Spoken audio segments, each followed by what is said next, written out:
सरकारले संसदीय प्रक्रियाको अन्तिम चरणमा पुगेको नागरिकता विधेयक फिर्ता लिई नयाँ दर्ता गरेपछि लामो समयदेखि नागरिकता कानुनको मुद्दा फेरि पुरानै ठाउँमा आइपुगेको छ। विदेशी महिलाले नेपालीसँग विवाह गर्दा कति अवधिमा नागरिकता दिने भन्ने प्रावधानमा मुख्य विवाद छ। 7 वर्षपछि मात्रै वैवाहिक अङ्गीकृत नागरिकता दिने अघिल्लो विधेयकको व्यवस्था हटाएर नयाँ विधेयक सरकारले ल्याएको छ। त्यसैले यो तत्काल पारित भइहाल्छ भन्ने ठाउँ छैन। बरु यही मुद्दा बनाएर दलहरूले जनतामा जाने र फेरि भोट बटुल्ने दाउ हेरेको देखिन्छ। सरकारले शुक्रबार संसद सचिवालयमा दर्ता गराएको विधेयकमा आमा बुबाको पत्ता नलागेकालाई वंशजको नागरिकता दिने उल्लेख छ। नयाँ विधेयक अनुसार जन्मका आधारमा नागरिकता प्राप्त व्यक्तिका सन्तानलाई पनि वंशजकै नागरिकता दिइनेछ। बाबुको पहिचान नखुलेका व्यक्तिलाई पनि वंशजकै आधारमा नागरिकता दिने र यसमा आमाले बाबुको पहिचान नभएको स्वघोषणा गर्नुपर्ने उल्लेख छ। त्यसैगरी गैर आवासीय नेपाली नागरिकलाई आर्थिक, सामाजिक र सांस्कृतिक अधिकार हुने गरी नागरिकता दिइनेछ। यी विषयमा दलहरूबीच विमति छैन। तर एमाले र माओवादीका सांसदको जोडबलमा राखिएको वैवाहिक अङ्गीकृत नागरिकता पाउने महिलालाई 7 वर्षपछि नागरिकता दिने पुरानो विधेयकको प्रावधान अहिले हटाइएको छ, जसले काङ्ग्रेस, जसपा र लोसपाको अडान समेट्छ। पुरानो विधेयक फिर्ता लिएकोमा एमाले आपत्ति जनाइसकेको छ। यसले थप विवाद बढ्ने र फेरि राजनीतिक मुद्दा बन्ने देखिएको छ। मुस्किलले समितिले बडो मेहनत गरेर 34 वटा बैठक बसेको छ। औपचारिक लाखौँ 30-40 लाख त बैठक भत्तादेखि अरू विभिन्न खर्च भएको छ। यति गरेर हाउसमा आइसकेपछि हुन्छ हुन्न भनेर पारित गरेर जनताको अधिकार दिने बेलामा फेरि पनि गठबन्धन खालि चुनावलाई प्रभावित हुने ढङ्गबाट मात्रै, चुनावमा नयाँ मुद्दा उठान गर्ने हिसाबबाट मात्रै जनताको चराइरहेको घाउमा मलाम लगाउने होइन। आज नागरिकता नपाएकाले मान्छे सुसाइडमा गइरहेका छन्। कति कुन अवस्था पीडामा छ कि 2072 सालमा नागरिकता प्राप्त गर्नुपर्ने एउटा 16 वर्षको केटा आज 22-23 वर्ष हुँदा पनि उसले नागरिकता प्राप्त गरेको छैन। यसमा अहिलेको गठबन्धन संवेदनशील छैन। नेपाल भारत जुन सांस्कृतिक सम्झौता हो 1951 को, त्यसमा नेपाली नागरिकले जुन अधिकार नेपालमा पाएको छ भारतमा पनि पाउन सक्छ।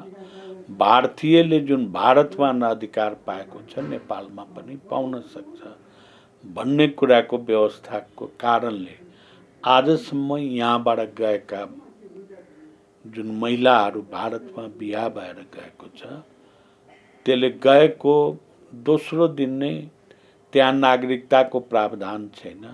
राशन कार्ड छ, आधार कार्ड छ, त्यो सम्पूर्ण प्राप्त गरिराखेको छ।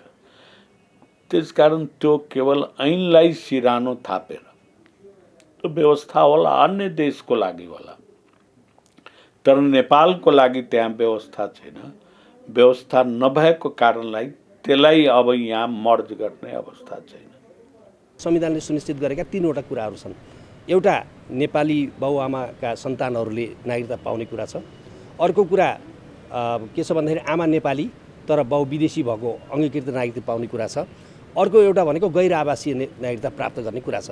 हो यसैलाई फेसिलिटेट गर्नको लागि र यसमा जटिलता उत्पन्न नहुनको लागि जहाँसम्म 7 वर्षे प्रावधानको तपाईँले लक्षित गर्न खोज्नुभयो होला, आजको दिनसम्म 72 सालको संविधान आइसकेपछि जसरी नागरिकता प्राप्त भइरहेछ संविधान अनुसार त्यसलाई कानुन बनाएर रोक्न मिल्दैन।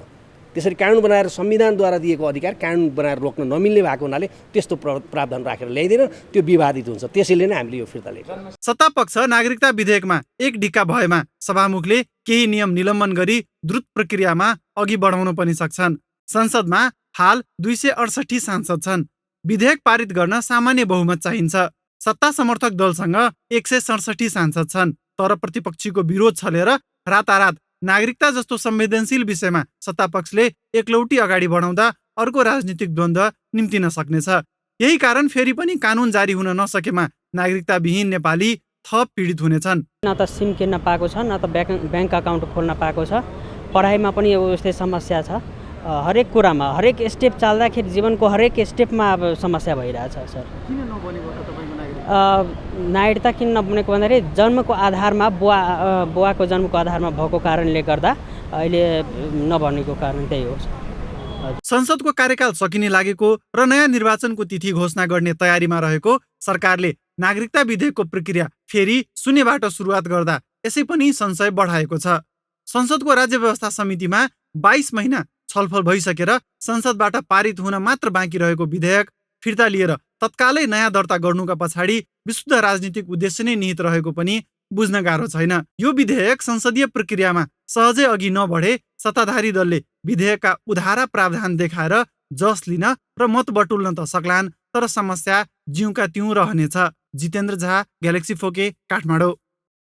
सरकारले 2075 साउनमा संसदमा पुर्याएको नागरिकता ऐन 2063लाई संशोधन गर्न बनेको विधेयक 4 वर्षपछि फिर्ता गरेर नयाँ विधेयक दर्ता गरेको छ। राज्य व्यवस्था समितिले झन्डै 2 वर्ष लगाएर छलफल गरी प्रतिवेदन नै सदनमा पठाइसकेको अवस्थामा सरकारले फेरि शून्यबाट प्रक्रिया अघि बढाएको छ।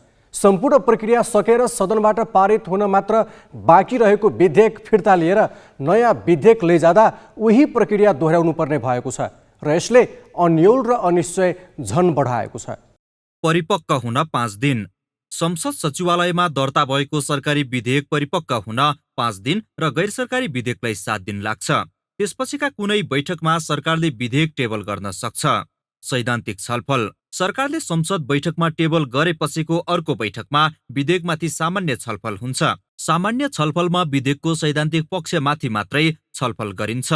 संशोधन आह्वान। सैद्धान्तिक छलफल सकिएपछि संशोधन दर्ताका लागि 72 घण्टाको समय छुट्याउने व्यवस्था प्रतिनिधि सभा नियमावलीमा छ। यो भनेको 3 दिन हो। यस अवधिमा आएका संशोधन प्रस्तावलाई एकीकृत गर्न अरू 1-2 दिन लाग्छ। दफावार छलफल कहाँ गर्ने? संशोधन प्रस्तावहरूलाई एक ठाउँमा राखिसकेपछि विधेयकमाथिको दफावार छलफल संसदमै गर्ने या संसदीय समितिमा पठाउने भन्ने निर्क्युल गरिन्छ। संसदमै दफावार छलफल गर्दा छिटो त हुन्छ, तर समय एकिन हुँदैन। यहाँ विज्ञ तथा सरकारवालासँग सघन छलफल गर्ने ठाउँ हुँदैन। समितिमा राष्ट्रिय महत्त्वका र संवेदनशील विषयमा विभिन्न सरकारवाला तथा विज्ञसँग समेत सघन छलफल गर्ने ठाउँ हुन्छ। समितिमा पठाइएको विधेयक दफावार छलफल गरी प्रतिवेदन सहित सदनमा पेश गर्नुपर्छ। यसमा कति समय लाग्छ भन्ने यकिन हुँदैन। नागरिकता एकदमै विवादित र संवेदनशील विषय भएकाले यसअघि समितिले 22 महिना लगाएको थियो। समितिले प्रतिवेदन सदनमा पेश गर्ने। समितिले दफावार छलफल गरेर प्रतिवेदन सहितको विधेयक सदनमा पेश गरेपछि सांसदलाई अध्ययन गर्न कम्तीमा 24 घण्टाको समय दिनुपर्छ। समितिले बुझाएको प्रतिवेदन विधेयकको मूल मर्म विपरीत भए थप छलफल गर्न फेरि समितिमै पठाउन सक्ने व्यवस्था नियमावलीमा छ। विधेयक पारित। समितिको प्रतिवेदन वा सदनमै भएको छलफल पश्चात विधेयकको आनुषाङ्गिक छलफल गरेर पारित गरिन्छ। समितिमा नपठाई यसरी सदनको दैनिक बैठक बसेर विधेयकलाई कार्यसूचीमा राख्दा पारित गर्न कम्तीमा 20 दिन लाग्छ। अर्को सदनमा उही प्रक्रिया। संघीय संसदको एउटा सदनले मात्र विधेयक पारित गरेर पुग्दैन, अर्को सदनमा पनि पठाइन्छ।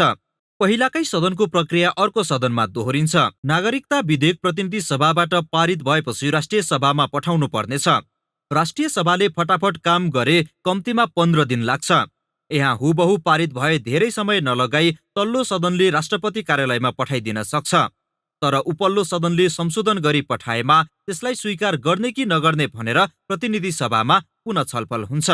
यसरी हेर्दा नयाँ विधेयकमा कुनै विवाद भएन र प्रक्रिया फटाफट अघि बढ्यो भने कम्तीमा 35 दिनभित्र नागरिकता कानून जारी हुन सक्छ। तर प्रतिनिधि सभाको आयु अनि दलहरूका अडान र मानसिकता हेर्दा फेरि पनि प्रक्रियामै जकडिने सम्भावना बढी देखिन्छ। बासु खड्का, ग्यालेक्सी फोके, काठमाडौँ।